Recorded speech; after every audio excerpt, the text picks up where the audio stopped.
Fellow St. Lucians, nearly 90,000 of you went to the polls 3 years ago, and a majority gave the St. Lucia Labour Party a mandate to lead this country for 5 years. On this third anniversary, I want to thank you once again for the confidence you place in my colleagues and I. The mandate you entrusted in us was to put people first in the decisions made for this country. Every day, for over 1,000 days, we have strived to do this in Parliament, in Cabinet, in our constituencies, in our departments, when representing your interests, both at home and abroad.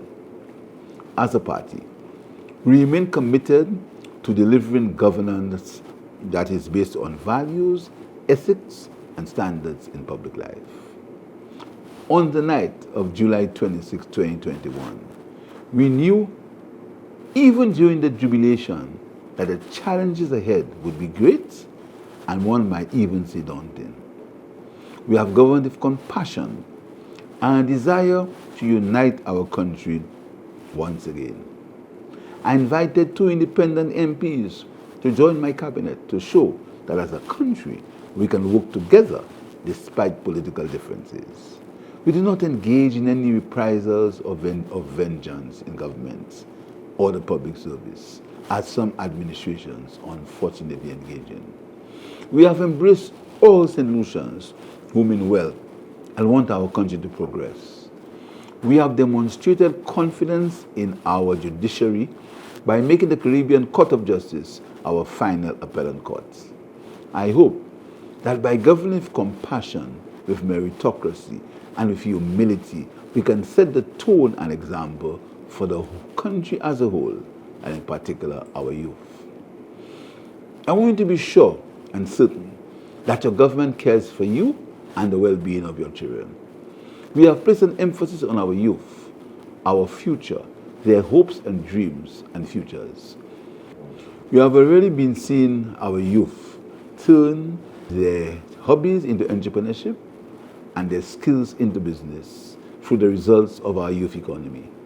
Young people can have hope that they can approach their government and get a hand up to get their business dreams to become realities. We have already helped hundreds of youth-led startups, and sure, some may fail, but they will get up and try again, knowing that we've got their back. We have topped up education assistance to parents with millions spent over the past 2 years assisting parents in purchasing books, uniforms, and school supplies.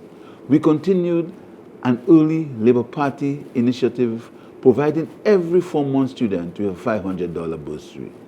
The parents of over 24,000 school children no longer have to worry about facility fees, as your government pays that now. Our fifth formers writing CXA English and Math have those fees covered by your government.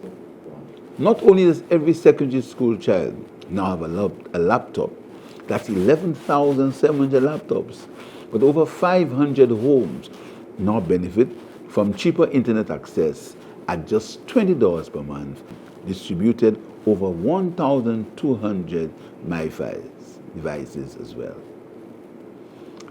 And we do this because we believe in the transformative power of education, the power of access to knowledge.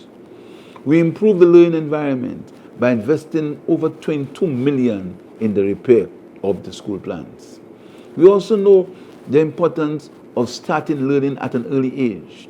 Each dollar we spend in early childhood education gives back to the society 20-fold later on.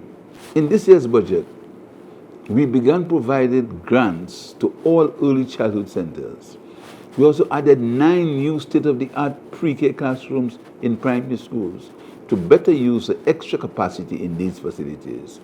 We are placing an emphasis on skills with thousands of placements for free skills courses.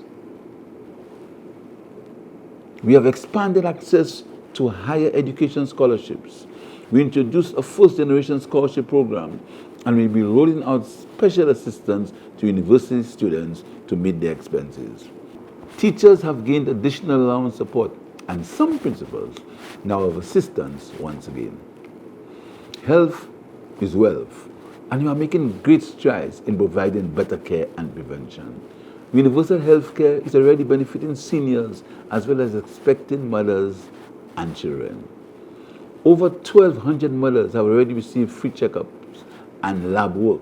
Enhanced services are available at wellness clinics for persons with diabetes and hypertension. Enhanced cervical cancer prevention and screening is also being rolled out.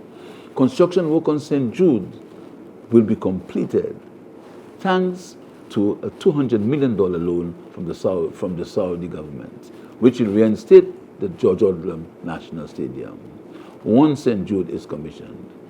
We are not yet there where we need to be with health and social care, but we are making great strides. Your government has reintroduced the distress fund to provide relief to households who lost everything from fires. We have spent over $10 million in housing repairs in every constituency. Your government has provided relief in the removal of VAT on construction materials like cement, lumber, and roofing material. We are making sure that our CIP monies go into funding infrastructural projects that will provide affordable housing and roads for hundreds of St. Lucians. Your government also continued the amnesty on residential property tax and ensured that mortgages under $400,000 are waived of paying stamp duty. Contractors earning $10,000 and less will pay no income tax on these earnings. And if you are a public servant, you can benefit from a $20 million home financing facility soon to be rolled out at the St. Lucia Development Bank. Our efforts at food security continue through initiatives like the Farm Labor Support Program so that our farmers can be more productive. We have provided farmers with a labor support program so they can be more productive. We are providing fishers with rebates on fuel, helping them to install more fads so they can catch fish with more ease. We are redeveloping the Choiseul fishing port. We constructed a new Miku jetty. We are providing farmers with fertilizers thanks to the government of Morocco. We supported NFTO with over $4 million to support the farmers. We provided farmers with water tanks. We're supporting honey and CMOS, cocoa and mushroom production. We are helping farmers and fishers to put food on our tables. And in your pockets, your government understands the impact that the world has been struggling with that increase in prices called inflation. Despite all the challenges, we provided thousands with a $1,500 grant to help those impacted during COVID to get back on their feet.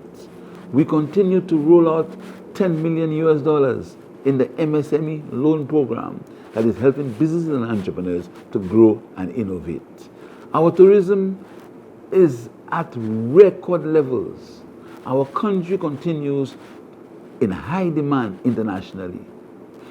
Our tourism by new cultural and sporting events, such as the return of the Jazz Festival. We've recorded participation in St. Lucia Carnival to reach the highest levels, and the ICC Cricket World Cup has been a tremendous success. Your government has not forgotten pensioners. We provided them with a $500 and $600 one-off grants. We raised government pensions to a minimum of $725, and we are increasing NIC pensioners to a minimum of $500. Your government ensured that all taxpayers earning $25,000 or less will pay no income tax. Next week, we will introduce a minimum wage for St. Lucia. Today, more people are better off. We have seen continuous economic growth over the past 3 years. We've seen increased investment in both the public and private sector. We are investing in upgrading our highways, bridges, and roads. We are seeing significant investment in retail plazas and malls, hotel resorts, and restaurants. We have attracted over $1 billion in foreign direct investment, which will be rolled out in the coming years. The challenges and threats to governance still exist, including threats to our security. As a country, we all must continue to play our part against fighting crime. Your government is investing in the police, CCTV cameras, in new police stations, in police equipment, in new courthouses, in a house of justice. But we all must play our parts in being our brothers and sisters' keeper, in keeping St. Lucia clean, green, and safe. My fellow St. Lucians, these are but a few of the initiatives we have already achieved. And by God's grace, there's still more to come. We have a lot to be thankful for, a lot to be proud about as a country.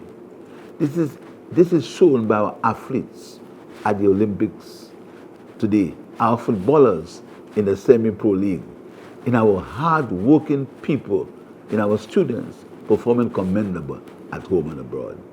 Your government will put you, the people, first in every decision. We won't turn our backs on you. We are here for you. We thank you for your support. We ask that you continue to hold us to account and we continue to proudly serve you. Our future is bright together.